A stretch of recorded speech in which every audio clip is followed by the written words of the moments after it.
2 more seconds, Ahmed. We should be live. 1, 2, 3. Are we live? We're live. Awesome. Thank you, Dan, very much. And hello, everybody, to the Node user feedback session with the enterprise focus group today. This is technically our second or third time we kind of talked about the enterprise focus, but this is officially our first official one.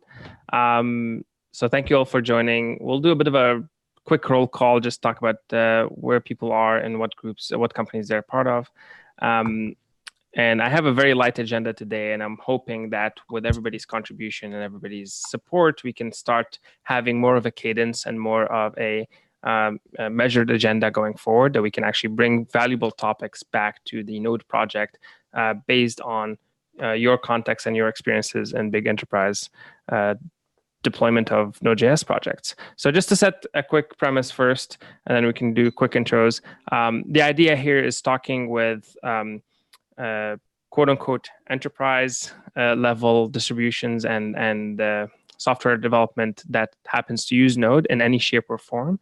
And the reason we want to have this conversation separate from the typical conversations we have with our community and our users across the world is the level of challenges and the complexity of challenges we see in the enterprise are usually more associated with the size of the teams and the size of the work that happens. And we can talk about frameworks and development and tools and software practice in general, but those differ greatly from the online examples of a to-do app written in a framework than what a team of 50 and a team of 100 have to maintain every single day, whether it's a monolithic approach to building software in Node, or if it's the crazy world of microservices and hundreds, if not thousands, of individual small applications. So we're looking for surfacing those lessons and those challenges, perhaps, specific to Node itself. We're not in the realm of talking about frameworks or technology or solutions around Node itself.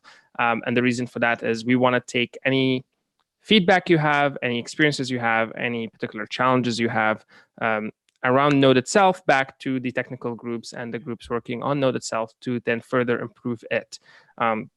So if you have any conversations about frameworks or libraries or things like that, those are definitely valuable and fun, but I don't think we are able to do much with that in this forum. So with that, my name is Ahmed Nasri. Most recently, I was the chief architect at TELUS, which is a Canadian telecom. I'm just taking time between work right now, and I'm chairing this conversation, and hopefully into the future as well, get more feedback from people like yourselves. Maybe I'll hand it over to, just going by the Zoom list, to Dan. Quick intro. Hi, Dan Shaw. I'm the champion for the Node.js User Feedback Initiative that this rolls up to, a member of the community committee and general sort of Node.js OG. And I'm joined today by my kids. I got Matthew and Jasmine. It's Kids at Work Day here at PayPal. And so I forced my kids to come and participate with this meeting as a general indication of what I do with my life. So sorry for that. I'm joined here in our conference room by Chris. Go ahead and introduce yourself. Hi, I'm a software engineer at PayPal. I primarily work in Node and React on the front end. Just joining to experience. Awesome. Thanks, Chris. Go. Mihai, you want to go next? Yeah, sure. Hello. My name is Mihai Nepetrosanu, and I started with Dan, the user feedback group. I'm with PMI, and I'm really glad to help the community. Thank you. William? Hi, I'm Will, Netflix. I work on an internal team that's building a platform that hosts the Netflix API. Brian? Hi, I'm Brian. I work on Azure. I'm the program manager for Node.js on Azure, so I'm hoping that we can share things we're learning. We're running large-scale deployments. Look to learn from you as well. Perhaps just as a quick data point, and we can go back to quick numbers. Like, how big are the teams that do touch or work on Node in your company, and how many software distributions or packages or applications? Roughly. I'll start. Like at TELUS, we had a team of 500 people, and about 2/3 of that were software engineers, and we had over 1,700 individual software applications. About 900 of those were in Node or using Node.js. What's the numbers for PayPal? Why don't I muted Aaron? Aaron, are you able to? I unmuted you now. Yeah. Oh, maybe Cool. Aaron do the intro and then you can tell. Hey. Do the intro and then I'll go over the info. Yeah, I'll just do this real quick. Thanks for the moment. So yeah, hey, Aaron, I'm Aaron Heckmann. I'm here over at PayPal. I work with Dan. So I'm on a team that maintains frameworks and build tooling, infrastructure for Node.js, web apps at PayPal. That's all I'm going to say about myself. Today, I can't stay long today, but I have invited Sumeet. So you'll see him in here too. And I invited him because he's had a lot of experience working on some of the TLS session management issues we've had with Node.js recently, and he's been making a lot of progress there. So I really wanted him to chime in here later on when we get to that part. So please give him a welcome as well. He's on my team, and I'll let him speak for himself from this point forward. But that's it. That's all I want to say. I'm going to get out of the way. So we're 22,000 folks, 5,000 engineers, and a strong contingent of Node. We're about half Node, half Java. Cool. Will, what would be like a good sizing numbers there from Netflix? Unfortunately, I didn't come prepared with those numbers. I'm looking at the Node.js Slack channel internally, but it's opt-in, so that's a sample of 130 engineers. But with FNR, folks opt into that all the time. I didn't know this channel existed till last week, so the numbers are typically way higher than that. Cool. Brian? Microsoft has 131,000 employees. And I really could not say what kind of numbers we have. Obviously, our Node numbers are much smaller. Most of our stuff is in .NET, but we do have some pretty major architecture. I think our biggest one would be App Insights, which is our telemetry platform. Mm-hmm. We have Mixer, which is like a Twitch competitor. There's some other things there as well. So there's some pretty large-scale employments internal as well. And then obviously, we run a lot of Node code as well. It's one of our biggest platforms. Yeah. Cool. Let's continue with the intros. Dominicus was next. Hey. Same as Dan, I'm here to show off kids. That's my purpose of joining. I work with Nearform. I don't think I can discuss the size of the clients of Nearform. Yeah. Right now, the project I'm involved in right now is fairly small for enterprise standards, right? We're around 20 developers, but we have very strict security and audit requirements. So that's where my focus is. Yeah. And call me Dom. Cool. Sumeet? Hey, folks. Aaron mentioned me. I'm part of his team, and then work with Dan. Work on the Node infrastructure. I think Dan already mentioned, PayPal employees and, how many potential people are working on Node part of it.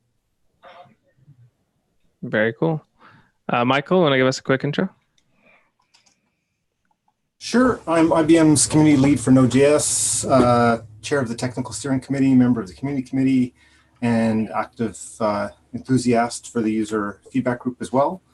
In terms of number of IBM people working on Node, again, I don't have a good answer to that. There's so many different groups spread across all the projects, but there's a fairly good number as well. Okay. Keith?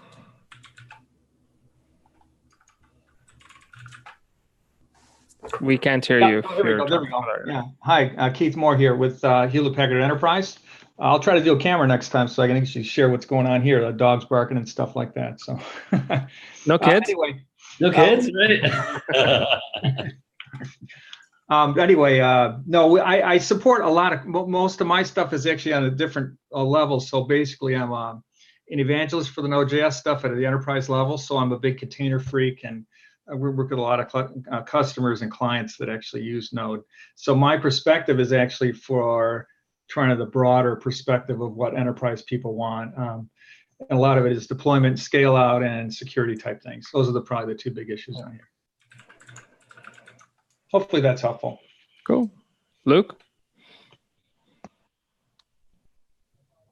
Great, I found the mute button. That's always a good start. So my name is Luke Browell. I'm based out of the UK, where it's evening here. I work for Sage. We're a Fortune 500 with significant accounting and financial service apps in the market, and we're a market leader in accounting software. We've got over 15,000 employees globally, and we've got over 2,000 engineers who work in sort of the web sort of tier of things. I'm a principal engineer on what we call a delivery optimization team, so I get to work with lots of different teams. But I'm also the Node.js community lead within Sage, and a security champion. And we've got a mixture of Node, .NET Core, and other languages on AWS, Azure, and on-prem as well. Very cool. Thank you. So the reason I'm interested in numbers is because they do help set the context of the type of conversation we're about to have, right? So I did create a bunch of topics to go over. We don't have to stick to them in particular, but those are the general themes that we're looking to surface out of your experiences and take those lessons back to the Node project.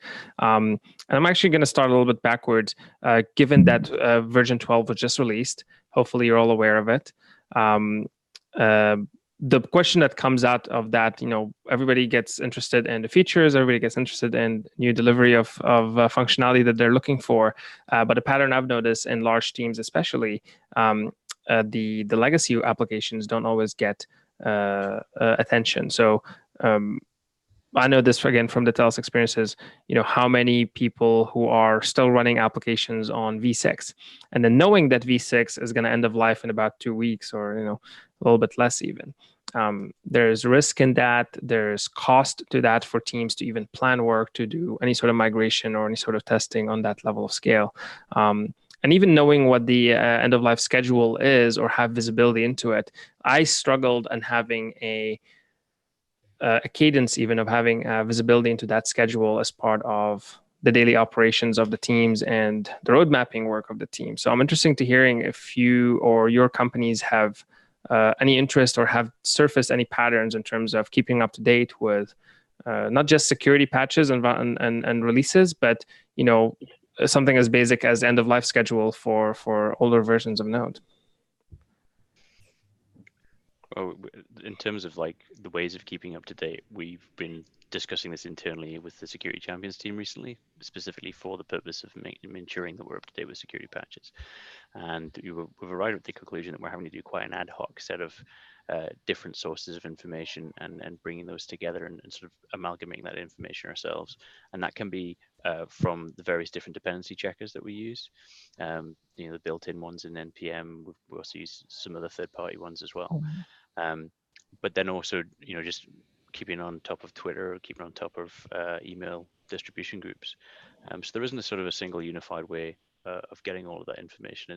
There is a sort of network that you are required to build up in order to ensure that you're up to date with all your various different dependencies. See, that's interesting to me because the information has always been there, for example, in terms of release schedule, right?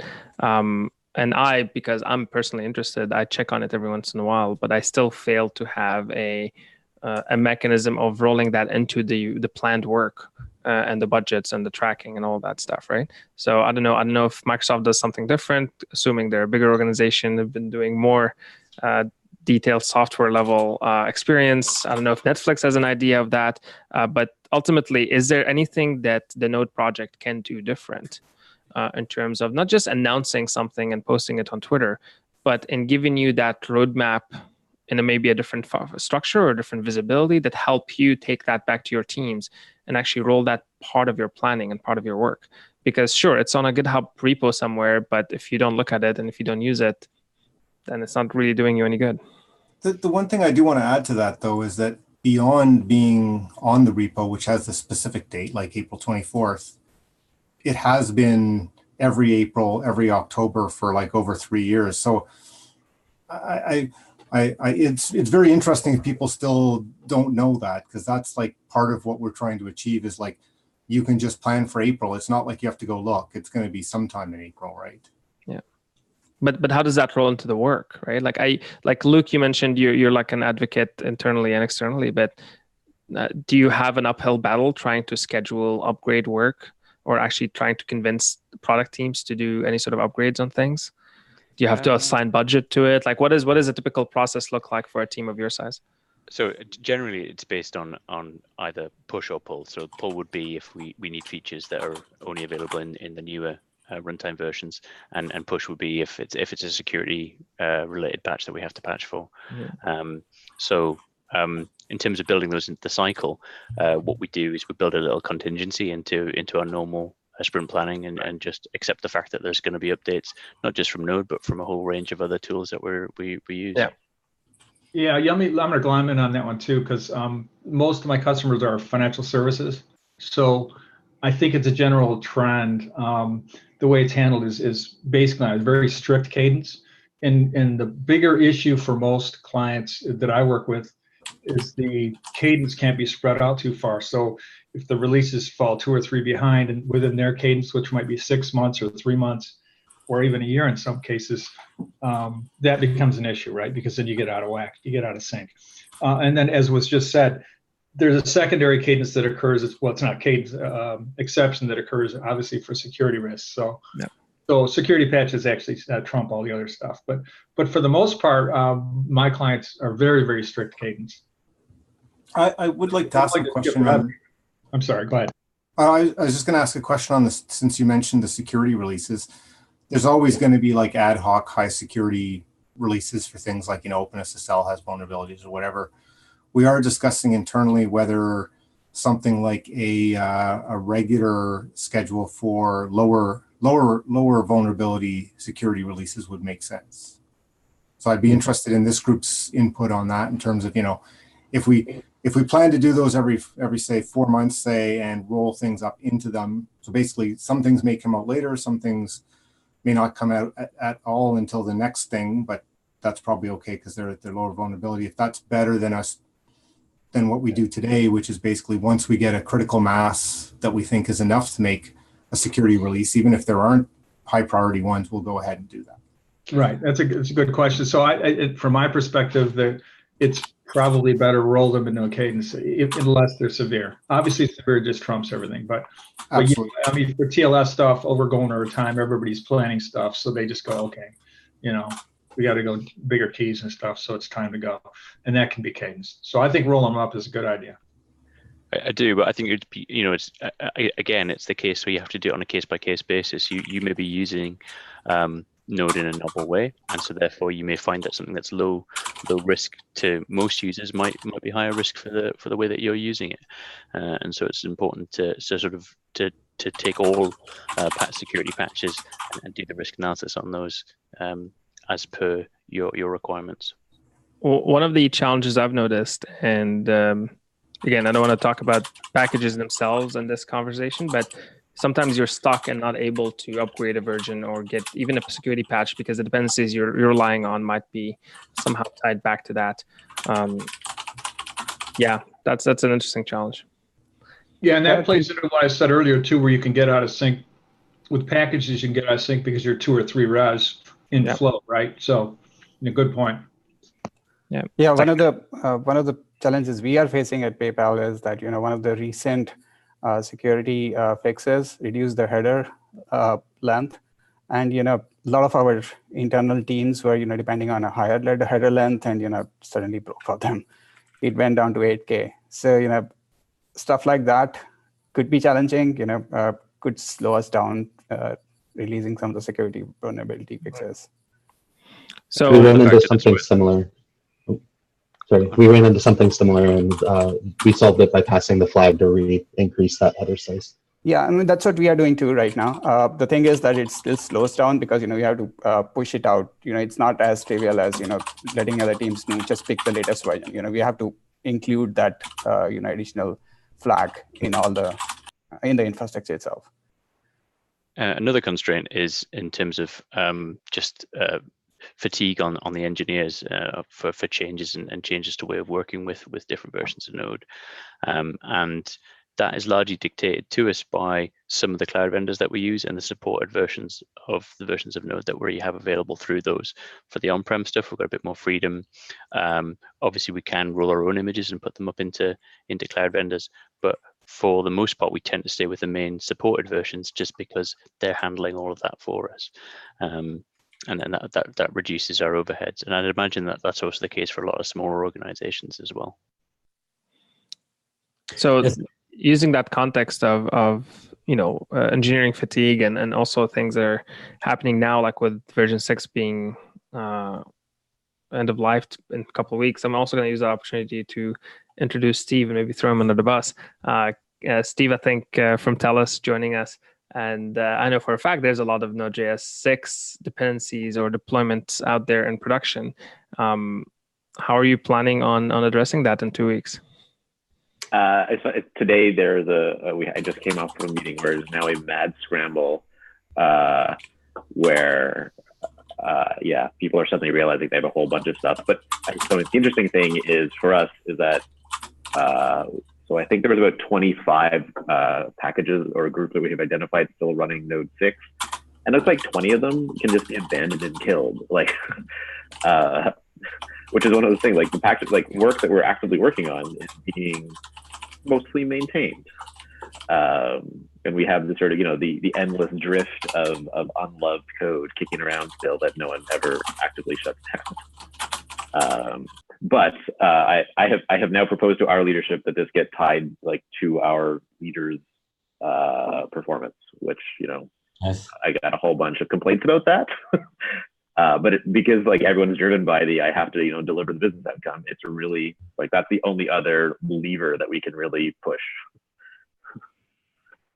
So that's an interesting segue as well to another topic I want to talk about. So, but before we do that, I would ask perhaps for those who have not looked at the Node releases repo, I believe it's called. So if you go to github.com/node.js/releases, I believe that's the URL if my memory serves. It's just release, but which is just release. Okay, damn it, my memory's not that good. I'll check now because I may have, but anyway, that's what I think it is. I will also link it in the GitHub issue, and hopefully I will send an email follow up with some links. They're useful links. But I would suggest anybody who hasn't looked at it, like, to take a look. I know I've mentioned you mentioned you looked at like tweets and newsletters and those kind of things. It would be useful to look at that repo and provide any feedback if it's in current format is something you can take to, as Steve was saying, leadership teams, and make sure that those work plans are months ahead that are coming down anyways, or at least taking that into consideration, and then provide the feedback to this group of saying, well, this is what works and this what doesn't. And to take on, so maybe that's the homework for one item, and then to take on the note that Steve were referencing in terms of, the cost of adoption or the total cost of ownership. This is something I've also struggled with in trying to surface a good kind of measure or a good answer. So, we have all these microservices, we have all these middlewares and APIs and web applications.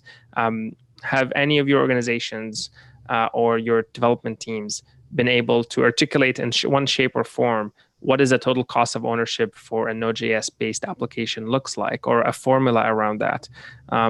Given the complexities of dependency management, given the complexities of the web and the backend, and given the complexities of knowledge management around those teams, I'm curious in that because whether you look at it from a knowledge from a lens of knowledge management, or whether you look at it from a lens of cost savings for organizations, either way, there's lessons there for the Node project to take away and either incorporate that as part of documentation, as part of training materials, as part of knowledge management solutions that the Node Foundations can invest more in, or just create if they don't exist, to help organizations such as yourselves with that total cost of ownership challenge. Because in my view, I would imagine that starts from the hiring all the way to maintaining and production. And there's so many things in between that. Again, I don't know if anybody has a particular articulation of that or a measure of that. I'll be interested in hearing any sort of examples we can leverage. One thing I wanted to add too is I'd also be interested, like the specific thing that was mentioned, that even like turning the flag on requires rolling things out. So any feedback on, small changes that might help make that easier. So for example, if you actually, take the binaries, vet them, and could like add a default configuration file, if that would make that significantly more easier, that's something that would be worth exploring. Like, if there was a default file that was read, and so you would only have to do that once, and then you could ship that to all the deployments. Now that may not work because teams may actually get it directly, but thinking about things like that is good feedback for us as well.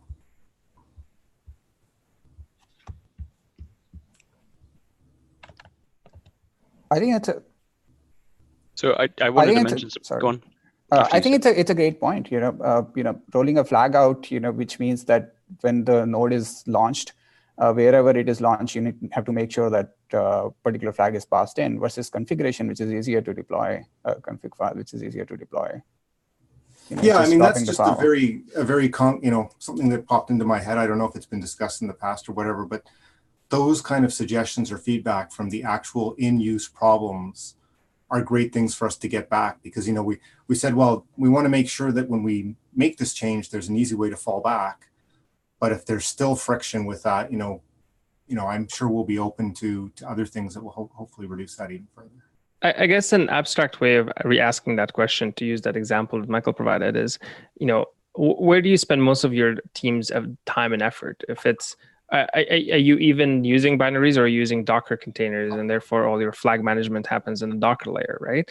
And maybe that, knowing that, even though we're not going to touch Docker itself, maybe there's something there for the node code, the node core itself to make better towards that. But like, that's what I mean by the total cost of ownership. Like, where does it start for you? Where do you spend most of the effort? Is it knowledge management? Is it configuration? Is it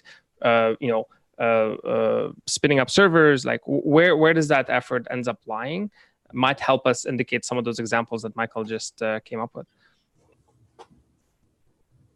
So I think there's one thing for folks to consider here, that there's a pretty big delineation at PayPal between the infrastructure teams that focus on rolling out our capabilities, and the application teams that focus on building the applications with those things. Those are totally separate workflows and distinct teams that are managed each of those things. So it's not in the same pool of folks, everybody's sort of going back and forth dealing with these Node.js things. No, like we're dealing with application logic and how that's being executed, and oftentimes the constraints of what we can support as a platform. For example, we can't run 10 because of our OpenSSL constraints. That we should have to meet share some more about that.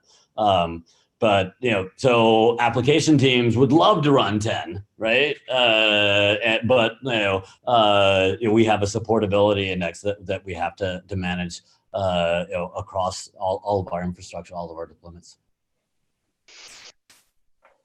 Coming back to your question, the original question, which was around how do you quantify the total cost of ownership?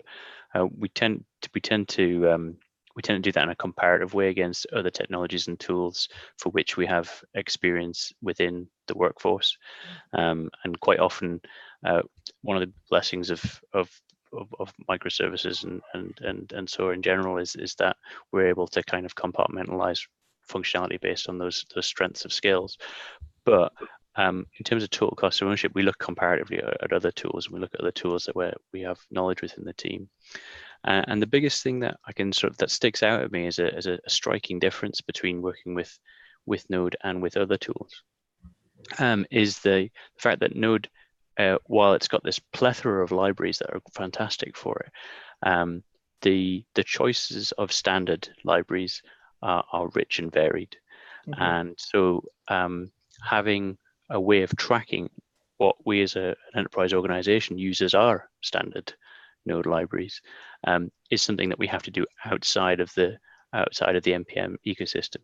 It usually ends up in wikis or other tools, and the review process around what we now accept as a library that we're favoring within the organization is more manual than it feels like it should be. So from that perspective, because we don't have a very rich standard library that's off the shelf, and we have to sort of extend that ourselves with other libraries, there is a sort of a need there for being able to say, well, yeah, these are the features that are built into Node, and these are the libraries that this particular enterprise organization uses across the board. And so therefore, you can get them from the private NPM repo, and they're supported and they're security checked and reviewed and all those sorts of things. So that would be the only thing where I can say that there's a big significant difference in the amount of investment that you have to put in. It's kind of like a hidden cost, but it's also a great strength because you don't have to contend with something that's in the standard library you don't want to have. You just bring in what you need. So anyway. Yeah. I would definitely second that. Yeah, that's definitely a good point, especially towards the end where it's also a strength. I'll be curious to know if again, like, what is the business impact of that? So there is a cost. I've felt that cost as well. Well, how big of a cost is it for each of your organizations having to deal with that either constantly or at the inception phase of a project or projects?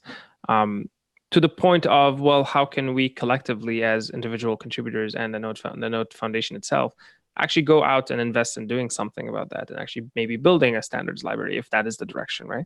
I'm not saying it is, but how do we measure that? How do we are able to effectively say, hypothetically speaking, Sage runs,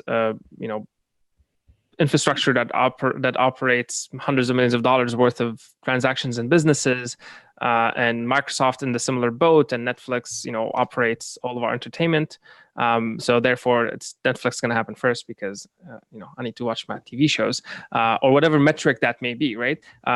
In order for us to mobilize action, in order for us to, as part of an individual contributor, volunteer base, we can prioritize that action. So that's I think one of those gaps we're looking to answer.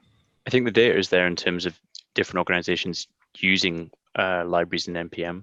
The question is around whether we kind of provide some kind of badging to that when a significant proportion of enterprise consumers of Node are using some of the same libraries, and we can sort of surface that in a more visible way. Generally, projects that are quite proud of who uses them, they talk about themselves all the time in their GitHub repos. But having that kind of data more actively surfaced in a kind of rating system would probably help. Right. Yeah, and I think that would feed into the efforts of the package maintenance team where, the effort is to figure out how we bring people together to make sure that the key modules that the ecosystem depends on are in a good state. And the first challenge is always like, what is that list of modules? You can come up with the top few, but then when you go beyond that, we need the sort of regular feedback. And I think the enterprise usage should figure into that. I think my hesitancy with something like that is you don't want to stifle the creativity of the ecosystem as well. That's like one of my favorite parts about the Node ecosystem. I don't want to end up in like this more Java-like scenario where like you got like your 10 libraries, and if you're outside of that, it's like a niche use case. Yeah, it's definitely how do you balance the different things. Yeah, it needs to be factual in terms of these organizations use these ones currently. This is not saying that you shouldn't go outside of that list. And you can imagine that some managers would be at some point, if they thought it was some kind of badge of quality, they would probably be averse to having libraries from outside of that list being consumed. And I can see what you're getting at there, Brian, in terms of a potential threat to that very diverse, beautiful ecosystem that we have. Well, I mean, it might be go ahead, William. Go ahead. It might be useful to contrast what we're talking about here to lists that already exist. Like, I guess on a technical level, what's the difference between what we're proposing here and the awesome lists that already exist? I was gonna say, I think there's gradients to that level of conversation, right? Like, we don't have to go all the way to an enterprise approval list of modules. But knowing that, and knowing that there is, for example, Sage depends on a number of key packages, and knowing that there is a package maintenance initiative. I mean, I don't know, maybe not show of hands. I'm going to say show of hands, but not everybody has their camera on. But does everybody know about the package maintenance initiative that's ongoing right now? And if you don't, you should check it out. And the link is in the issue that I think Michael and others are leading, where the focus there is how do we make sure that we are signaling to the open source community and the developers who run or maintain those individual packages that we all rely on, signal to them our support and signal to them methods of better interacting with their millions and millions of dependents. And perhaps that's like a kind of a middle tier of, if Microsoft or Netflix or Sage or TELUS goes out in some systematic way and says, well, these are the packages we care about, then you either can then go and contribute to them more clearly by making that business case more clearer to your business leaders, and or the rest of the community can also see that as a signal and saying, oh, we should probably invest more in supporting those packages, and they get more attention for pull requests than others. And certainly a key part of it is providing the clarity and sort of paths for how companies who do depend on them can come and help keep them going, right? Yep. Right now at TELUS, I'm bringing on a whole new department onto Node. So there are 25 Java developers.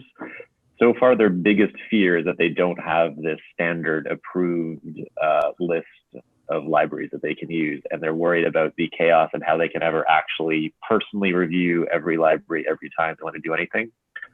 I think it's an interesting like culture shift, and they have this incredibly regimented world they're coming from, and here I am trying to convince them that like the glory of this is sort of the choice and options available to them. And all I'm getting in response so far is like, oh my God, I'm going to spend all my time just sort of browsing endless libraries. And how do I know which ones that TELUS approves of?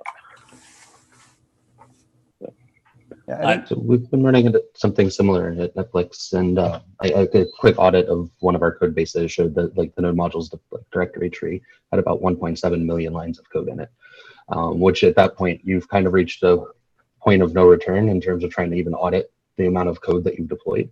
And we're exploring policy-based enforcement at runtime, where you define what acceptable behavior of this process is, as opposed to exploring, like trying to actually find a way to systematically evaluate that entire directory. Nice. You mentioned that, sorry, I need to get the data point. You mentioned the number of lines of codes. Do you remember how many modules that was? Individual packages? I don't off the top of my head. I can do a quick search real quick. I did a similar thing.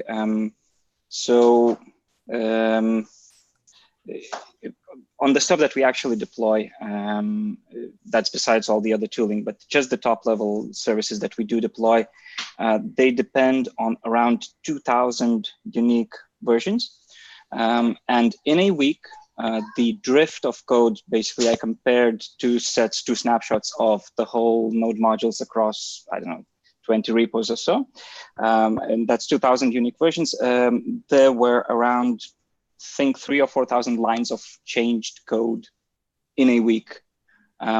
We're a small project, I suppose, in a certain scale, right? But there is a case that some of that might be reviewable, especially after you rule out certain modules where you don't really need to review because there's large generated files and that kind of stuff. So once you filter those out, there's the drift that I was looking at was around 3,000-4,000 lines of code weekly.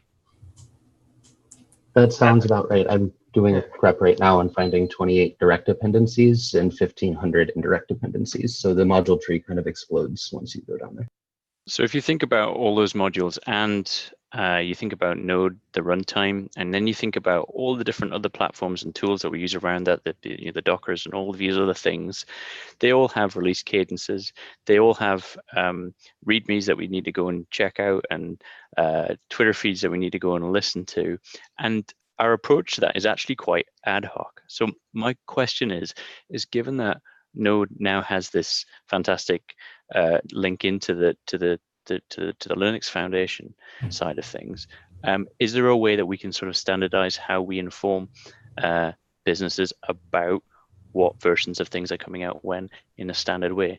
Not without solutionizing, the things that pop into my head are, could we use a standard calendar format, or is there a standard sort of feed way that we could do that, so that we can have that information literally flying into our project management tools, and allowing us to plan for the things that we need to do over the next few weeks, where we see that there's security updates coming in, or we see that there's a normal release cycle. I don't think this is a problem that's isolated to Node, and that's why I'm asking if there's a sort of more general approach to it.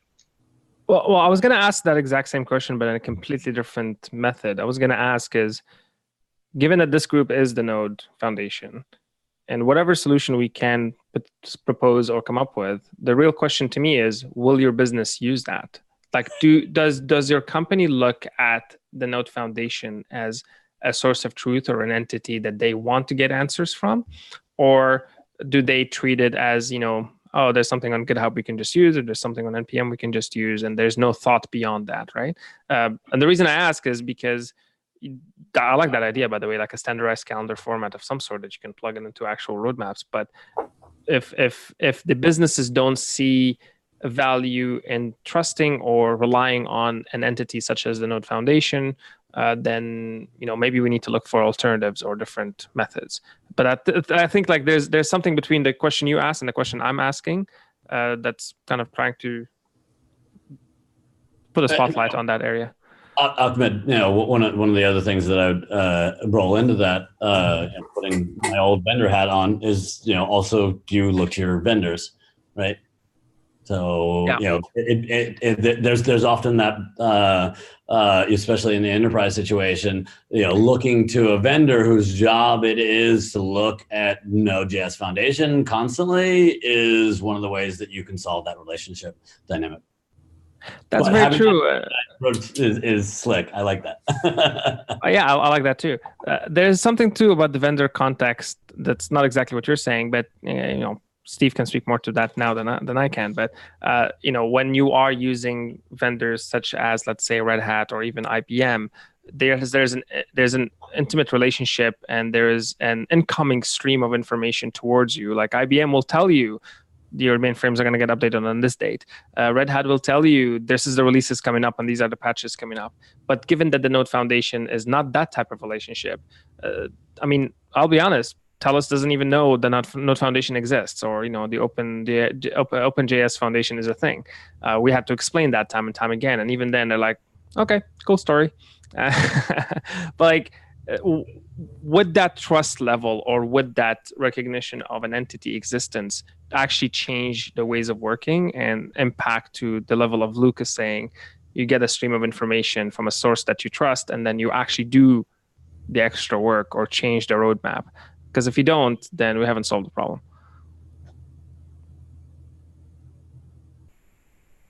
I think it's about surfacing risk. It's obviously it's up to an organization whether they do something about it or not. Yeah. But if at least they've got visibility of it, then they're informed and they can make an informed decision. It may be that the financial pressures, the commercial pressures prevent them from doing something which another organization would consider essential. However, that's the risk that the management of that particular enterprise needs to be able to take in an informed manner. And all we can really do is ensure that the information is available in a consistent form, or at least provide a format that other people can make sure that information is available in a consistent form. So as I would call you representatives of the Node community within your companies, as representatives, do you find any challenge in making the case for those type of investments in the company? And what are usually the challenges you're facing? Could you give a more concrete example? So, I don't want to keep talking about updates and versions, but in the context of the conversation we just had, total cost of ownership, being up to date and committing back and contributing back to projects or packages, or getting information that can help you change your work. If you take all this information now and go to your PMO organizations, or you go to your engineering management teams or your business leadership and say, hey, can we change our ways of working? Can we adjust our roadmaps based on some data points? Can we, invest better in contributing back to open source, specifically around the libraries that we use? What would be the pushback? Because if there's something the Node foundations or the team behind building Node can help you with data points around that, then you can take those data points and perhaps do something with it. I think for us, like my biggest point, and I'm brand new into making some of these arguments, but everything at TELUS relates around the business case for why it is better than what is currently there. And anything that can help give that sort of executive summary of like, this upgrade is better because of X, and it's the trial of delivering value. If we like shutting down all Node 6 instances because there's security risk is great. Like that seems to be a really clear argument that I can win at any given time and can create space to do work. But that's a really terrible, like, if you don't do this, terrible things will happen. It's not a great way to have that conversation on an ongoing basis, and doesn't help convince the argument to proactively move forward to versions. It only is sort of end of life version conversation.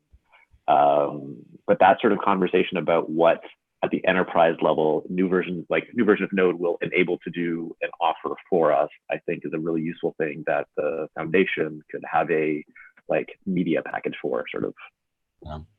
Yeah. I mean, they're making the business case because you want to remove some shims that you've got, and because you don't need them in a newer version, or making the case because there's a more performant language feature, is always a more positive story to have. But unless there's a commercial imperative for that particular language feature or performance, unfortunately, I think always the security items trump the list, But so there lies the opportunity for me. So the performance is a great example. I think there's a number of, potential things that the teams can work on. So for example, if at every release of Node.js or every version release, there's actually a breakdown of performance benchmarks per library or per API that's being called, and just saying, here's the delta. And at the same time, if there is a method or a tool set or something that perhaps, again, the Node Foundation provides as part of Node, or perhaps one of us can go and build something similar where you can run on your code base and actually get the baseline. So all of a sudden, you can take a baseline and take the delta and do an immediate math and say, hey, by updating from 10.1 to 10.3, we're going to get a boost of X in terms of performance gain, and that then you can only go and actually measure that in dollars to your business, because you only know the value of the transaction or the cost per transaction. But that's easy math if you have the data points. So maybe a key takeaway could be is like, hey, if we have those data points, we can actually get some value out of it. And then the takeaway will be for part of the Node work to go and actually try to generate those data points as part of releases and as part of other tool sets, potentially. Right. I will add, we already have a benchmarking work group who generates some charts. The challenge is all those things I think could be very valuable. We would just need more people to engage to help make them happen. Because I know based on the current people who are involved, we're not going to be able to do that.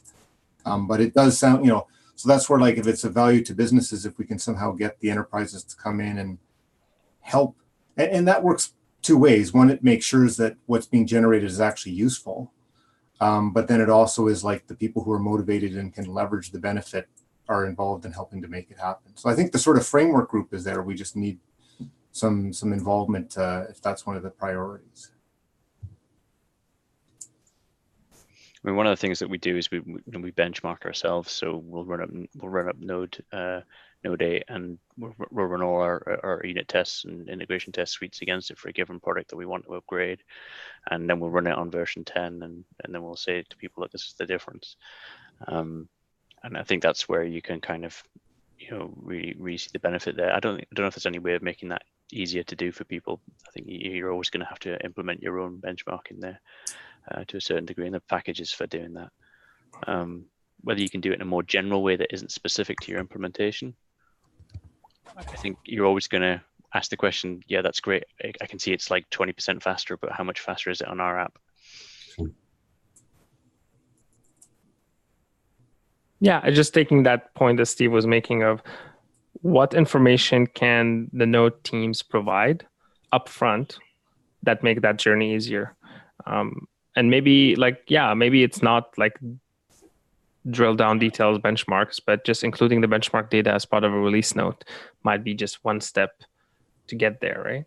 I mean, there's a heuristic in that you look at the difference between, say, version 8 and version 10, and in set benchmarks you're getting this much more performance, so therefore it might be worthwhile us exploring what the benefit is going to be for us on our code base. Exactly. And there's sort of indicative things that can kind of send you off in the right direction.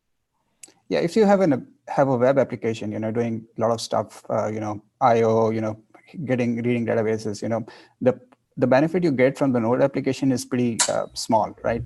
Typically it's tough to really differentiate the comparisons. So something which is coming from the Node foundation, that this is the improvement, surely is helpful. Yeah, I don't know if there's an interesting challenge that we had. I think it was 0.6 to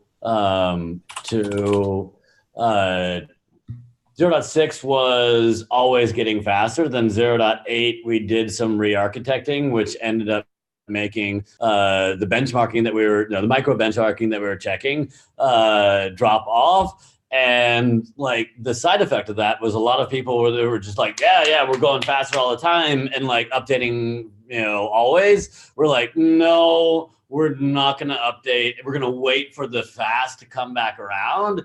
And it didn't for a long time. So if you set that expectation that it's always going to be faster, then, kind of the core team needs to be well aligned that, that's a metric that we're trying to hit, or we need to manage expectations that, we're just sharing that information for your contacts and not expecting you to drive decisions on it. It's metrics driving behavior, and you don't necessarily want to drive the wrong behavior. Exactly. Right. I thought there was a really interesting story which I saw circulating on Twitter, truth or not, which is that we can thank emoji for a huge amount of security because it makes people upgrade like iOS and Android versions to get the newest emoji. And like as silly as that is, it's actually a really compelling executive story. Like what's the shiny thing that is the compelling story to let people want it, regardless of whether it is useful or not. And another thing, perhaps, that the Node Foundation can help with. So standard emoji library in Node is what you're saying, obviously. Yeah. Some of the language features is attractive too. It encourages people to move to the newer version of Node. So ES6 caused a lot of people to move to Node 6 and Node 8. So I did paste the link to the benchmarking page in case you guys haven't seen it yet. And so as a concrete example, startup did improve in 12, and that was called out in the release notes, just in terms of. So I think that's a good idea. It would just be good to have like concrete things that are working or not working in terms of, because I don't think the information is completely absent. It may just not be communicated in a way that's going to resonate or publicized enough, which would be interesting to know as well. So I think we're running out on the hour. I really appreciate all of you and the conversation here. I'm going to ask a couple of quick questions. Do you think this is something we can do maybe every 2 or 3 months, or more cadence or less cadence, or less frequency or more frequency? I'm interested in your thoughts quickly. Otherwise, I think what we're going to be doing is taking all this conversation, summarizing it, trying to sharing it back with you, but also with all the different working groups, and trying to see like where the right fit for some of these conversations might be. Like just immediately talking about, okay, release notes, maybe more kind of action-oriented data points that teams can take and do. Other ideas, standard emoji library, great. I don't know, cadence-wise, any thoughts?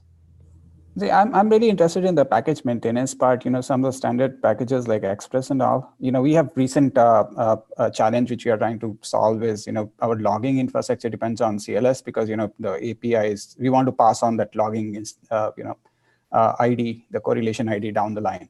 And, we want to make a change in Express so that, the store implementation of Express session can get somehow the request information.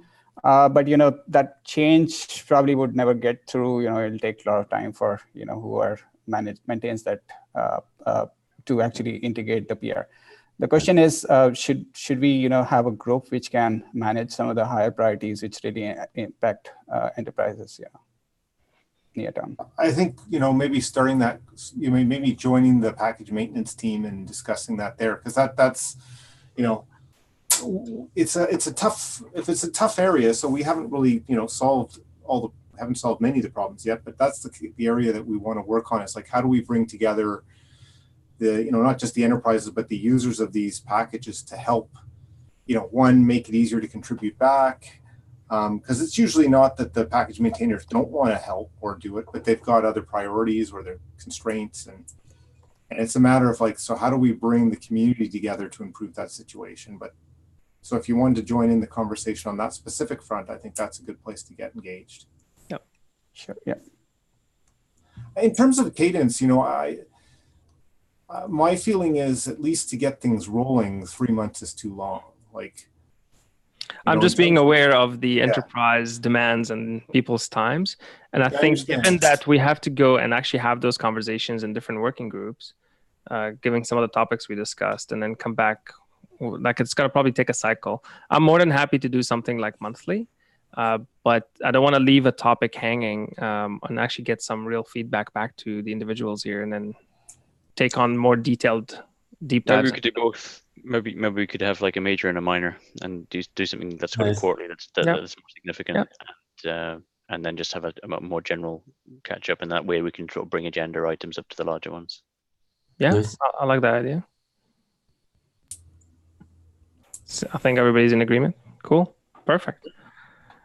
No, this has been very great. Thank you all for joining. Again, we ran out on the hour, so it's good timing. But yeah, I guess we'll send more follow-ups and schedule the next one in about a month. All right, thank you all. Thank you. Thank you. Thanks. Nice talking to you all. Thanks, everybody. Bye. Thanks, guys.